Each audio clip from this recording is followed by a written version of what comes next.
See TikTokers marching on Capitol Hill and the White House demanding dancing on Capitol Hill. Dancing their way up Pennsylvania Avenue.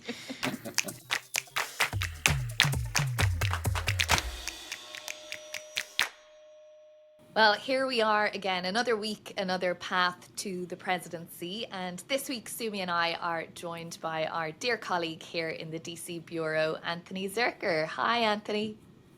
Great to be here. It's a long path to the presidency. You've already been traveling it for a while, but I'm glad to join you in your journey. And a long way still to go. A long way to go. And we're in December now. Are you guys holiday partied out? I didn't realize what a season this is in Washington, D.C. Can you have too many festivities? Yeah, it's exhausting. I went to my first one last night. I think I've got another 2 next week. And yeah, that's when it really kicks in. I got a cookie party tomorrow or Saturday night at a friend's house where everyone has to bring a holiday-themed cookie and share it. So by the time you leave, you walk out with a huge box of all these different cookies people made. And with many cavities. Yeah, exactly. And calories, yeah. What's your theme, Anthony? What are your cookies looking like? We're lazy. We end up going to the local German bakery and buying something nice there. So I'll see what catches my eye. Sumi, maybe we need to start a path to the presidency cookie party. For Christmas. But on serious matters, a lot going on yet again on our path to the presidency. And Anthony, this issue of immigration flaring up again last week in that interview that Donald Trump did with Meet the Press on NBC, and it's really kept going, hasn't it? It has. This is another example of how Donald Trump can drive the agenda, drive the conversation. I'm sure you've noticed that over the past month, and in Donald Trump's first term, where he says something and it becomes something that all of us start chasing around. And what he said in that interview was that he wanted to do away with birthright citizenship on day one of his next term in office. Now, birthright citizenship, as I'm sure you know, is the idea that someone born on American soil, regardless of who their parents are, is an American citizen by birth.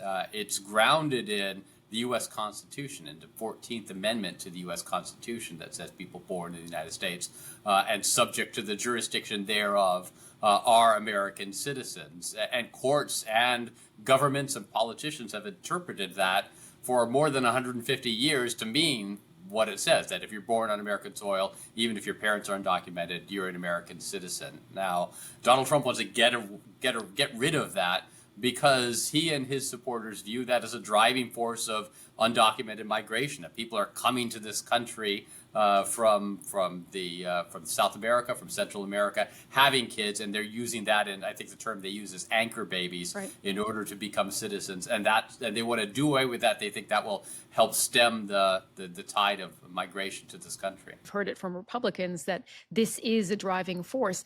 I'm not convinced that it necessarily is the driving force. If you go to the border and you speak to many of the people who are crossing the border, what they say is that it is economic woes in their home countries and violence, political violence, gang violence that are the driving factors. And in fact, I think the most recent time was at the border was a little bit earlier this year on the California side, where you saw really hundreds of people a day crossing over, and from all over the world. And many of them were young people who were not necessarily thinking about family planning and having children at that moment, but were thinking about their own future. So, of course, it is something that for Republicans could be an attractive way, they say, to reduce the number of people coming into the country.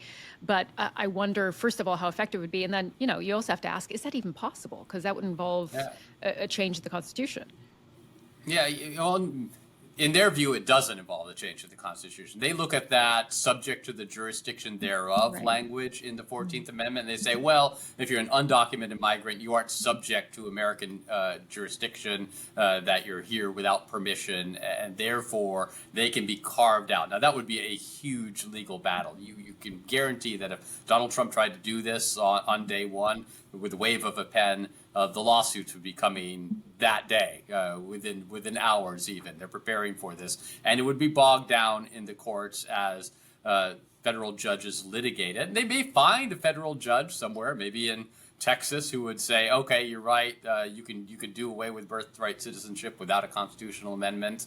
And they may find an appellate court that will do that. And then it could get to the Supreme Court. And you never know with the Supreme Court is a conservative tilting court, but it would involve upending 150 years of jurisprudence, which is a big step to take, even with these Supreme Court justices.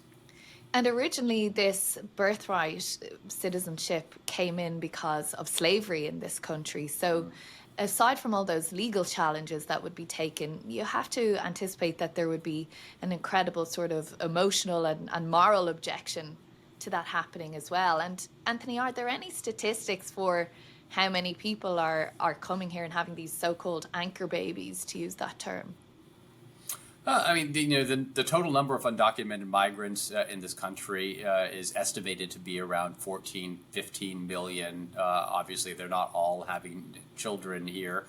So you've got to figure, that's a much smaller number of people born here in the United States who have become citizens that way. And there have been attempts to try to address,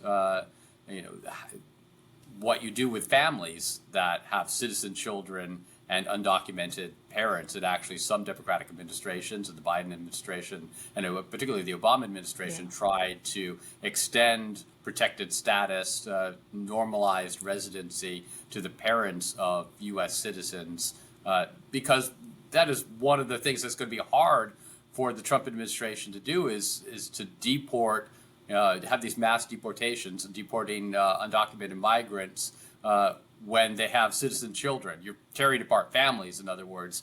If you try to round up all the undocumented migrants, they have a 1-year-old American citizen. Are you going to let that 1-year-old stay in the country? Or are you going to deport them? Can you deport an American citizen? It creates a lot more challenges to what the Trump administration wants to try to do, which is, I think, one of the reasons why they're targeting this. It's not just stopping the flow of undocumented migrants, it's making that deportation process more streamlined, because it's much easier to deport an entire family of undocumented migrants rather than to break up a family or deal with an American citizen child that has a claim to living here.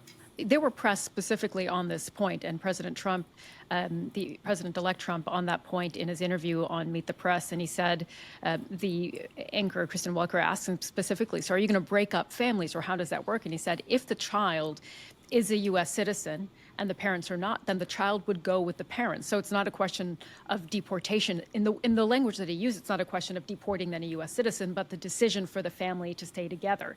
And what's interesting about that is that's the exact same language, of course, that his incoming border czar, Tom Homan, has used. And that's the way that they believe that they can address this question of breaking up families, which is, you don't want to have the children stay here by themselves. They would choose to return with their parents, which in reality, we don't know if that's going to be the case. And if these children are small, I mean, they're not making that decision for themselves, right? I mean, it's the parents making the decision. But it's interesting how I think the Trump administration have sought to frame this, because they are aware of, all that, like those awful images that we saw the first time round of children separated from their parents. And we know from statistics out earlier this year that there are still thousands of children in this country who remain separated from their parents, who have not been reunited. And I think they're anxious to avoid any repeat of that. So this, I think, is where, partly the genesis for this idea is coming from, that they're trying to somehow make it, more palatable or something, what they're trying to do. Right. I mean, there is political risk, right? I mean, we saw the damage that those family separations at the border, and those were people who were, coming across and had just been caught with children, and then they were being separated because it's harder to deport even undocumented children than it is their parents. So you saw how bad that was for the Trump administration then. You can see why they're trying to avoid it now. They may not be able to. It's still a risk to try any of these mass deportation plans that they have. As soon as you get beyond the violent offenders who are in prison somewhere, assuming you can cross those off the list and find someplace that will take them, which is a whole nother challenge for the Trump administration. Once you get through those easy ones that the public probably isn't going to be too up in arms, and then you start getting to people who are members of the community, people who have jobs and families and friends and relations, and you're pulling them out of the country and deporting them or putting them in camps pending deportation, and that becomes much more of a emotionally tenuous sort of situation, and the public may not go along with that the way they are. These killers that Trump talks about who have committed heinous crimes that need to be sent back. And some of those people who are working in this country, albeit without paperwork or undocumented, many of them are working on farms, doing those sort of lower paid, hard jobs, picking berries and fruit, caring for animals and so on. And the farming community has really raised quite a lot of concerns about some of these plans, what it might do to their labour force. I mean, I've actually been looking into the farming community, the agriculture community this week. I mean, we've seen farmers protesting in the UK. It got me thinking, what lies ahead for the farming community under the Trump administration? Of course, his nominee, Brooke Rollins, as for Agriculture Secretary, another Trump loyalist. She worked in his first administration. Then she went on to the America First Policy Institute. But it's kind of hard to find exact policies from Donald Trump and his administration as to what actually they're going to do when they come into office. Now, Brooke Rollins does have a background in agriculture. She grew up on a farm in a small town in Texas, studied agriculture in high school, actually went to Texas A&M University on an agricultural scholarship to get a degree in agricultural development. I don't know if you guys have kind of picked up on anything that people are concerned about or interested in or excited about with the Trump administration in the agriculture field. I was in Pennsylvania in October, and there was an event that Donald Trump participated in. It was a roundtable forum outside of Pittsburgh, kind of rural area in Pittsburgh, and it was all about farming. The thing I heard from the farmers there and the farming industry people there, they were mostly concerned about costs, the cost of energy, cost of running the farm, costs of inputs that were driving up the prices of their agriculture, making it harder for them to make a profit. The cost of land, prices are too high. Yeah, sure. Energy prices are too high. That's what they wanted to see change when Donald Trump becomes president. Yeah, you see a lot of those same cross currents with other parts of the population. But it's interesting. I remember having a conversation with Republican Senator Kramer around the time of the Republican National Convention about migrant workers on farms and how a crackdown on immigration on the southern border could also affect farm work in a state like his. And his point was one that we've heard, I think, from quite a few Donald Trump supporters and Republicans and those who are going to be going into his administration, which is, look, these are not necessarily the types of migrants who we actually want to be caught up in this deportation wave. So that then gets into the question, okay, are there going to be special visas for farm workers? We know that seasonal workers are a huge part of, getting food out in this country and the food that the U.S. exports as well. So I'm curious to see how they take that on. But I also saw some reporting and interested to hear what you guys think on this, that you could see some of Brooke Rollins' priorities in standing up for the farmers of this country perhaps clash a little bit with RFK Jr.'s policy of healthy food, which you would think they don't necessarily clash, but that some of the farming policies and deregulation that the farmers might want to see might not actually lead to the best healthy food outcomes. And I wonder, obviously, RFK Jr. we know would have to still be confirmed in that post, and he is a controversial pick for various reasons for Health and Human Services, but it does give you a bit of a sense of maybe how there are different priorities in the administration. Yeah, and I think this interplay is going to be really fascinating. And obviously, as you say, they both have to be confirmed. But the US Department of Agriculture is in charge of school lunches. RFK Jr. has pledged to remove ultra-processed foods from American school lunches to push forward healthy eating.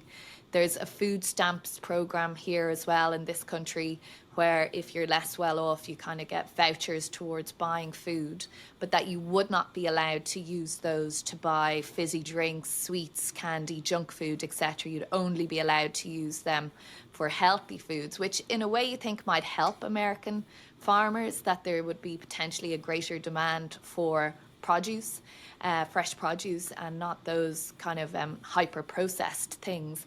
But I think there is a clash potentially coming in terms of what priorities are and what priorities get pushed to the top of the list and which are kind of secondary or tertiary down the line as well. But you know, it's so core to this country, food to any country, and the farmers in particular are a strong lobby, and it kind of crosses over into so many other departments. Like we've mentioned, you know, RFK and the health department, also the trade department, the tariffs. We saw what happened the last time round with China imposing retaliatory tariffs on soybeans and corn, and Donald Trump had to basically do a billion-dollar bailout to farmers as a result. And just, you know, how it all interplays, how those cabinet discussions are going to take place.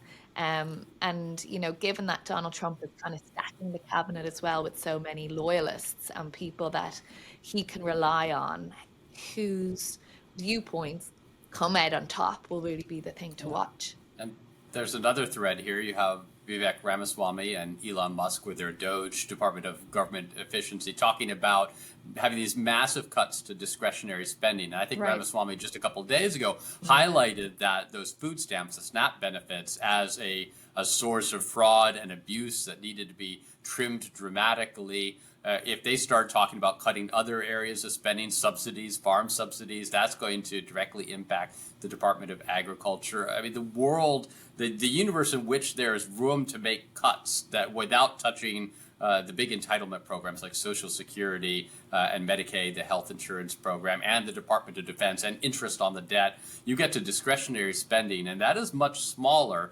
And a lot of that are these kind of programs that are subsidies and support for farmers and things, that there are going to be constituencies who are very, very upset if that's what ends up on the chopping block.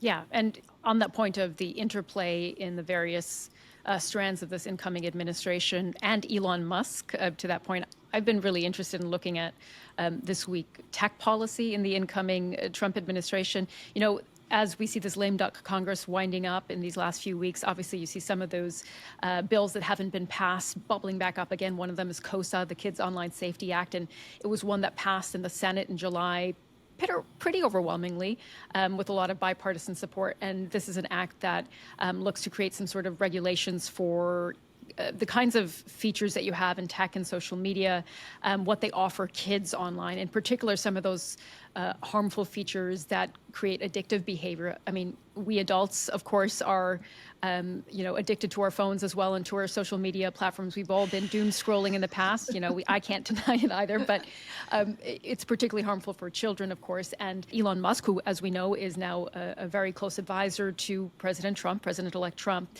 he and X actually worked on the language of this bill and now supports this bill.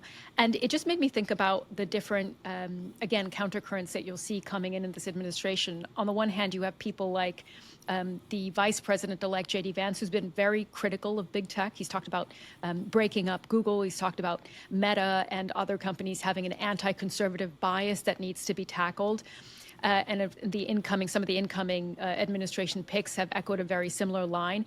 And then, of course, you have that bastion of free speech, Elon Musk, as well, who in this case has gotten on board with this bill in a way that he thinks respects those free speech measures for X, for his platform.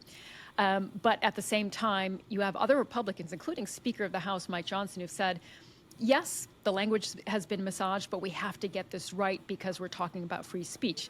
So I wonder what you guys think about how those different voices in the administration on this huge issue, tech policy, social media, are going to play together.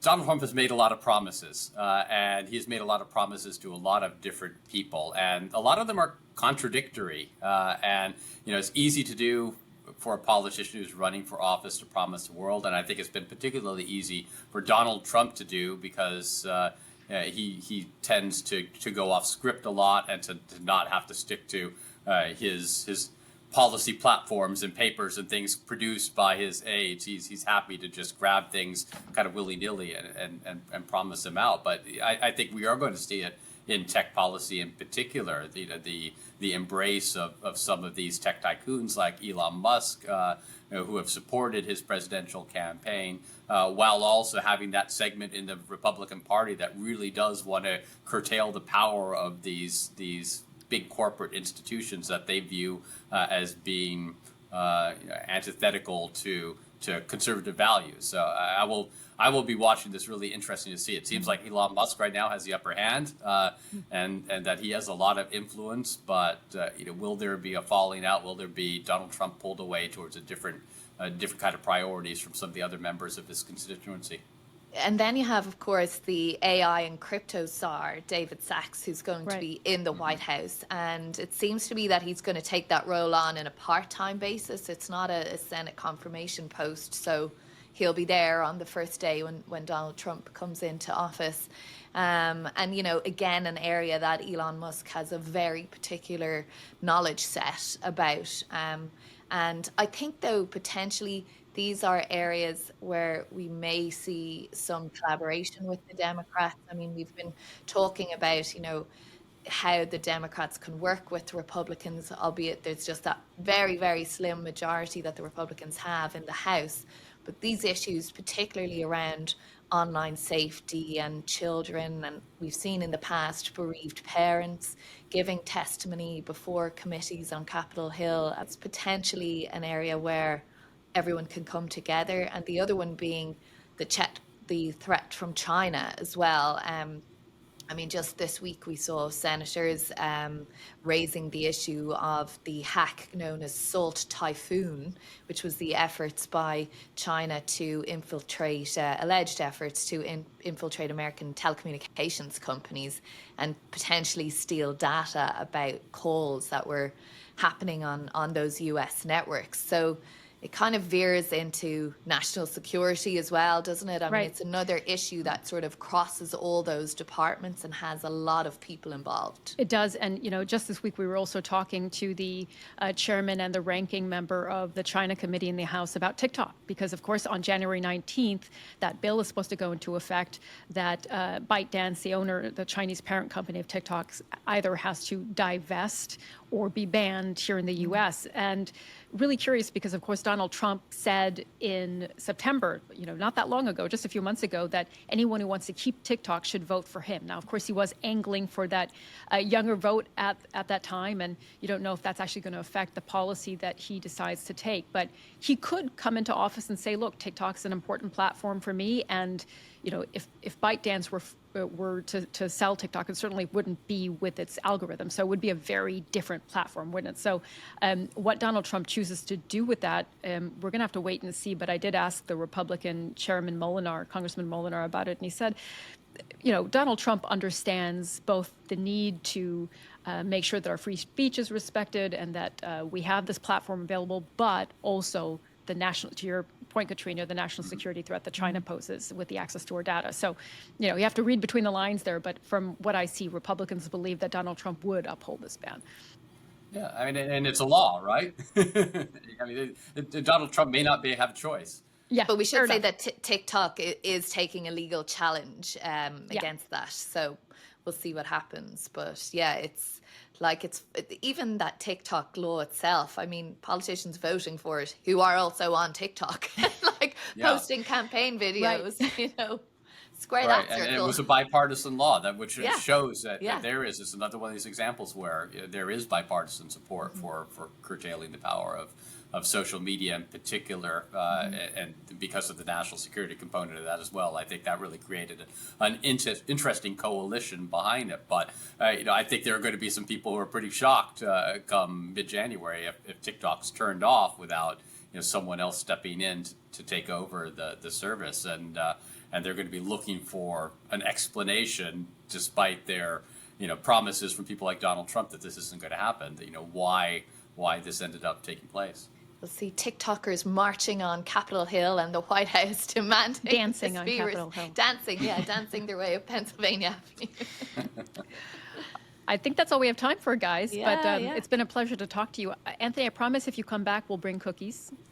Yeah. Excellent. All right. Yes. Well, I will hold you to that. Great. See you guys soon. Bye. Goodbye.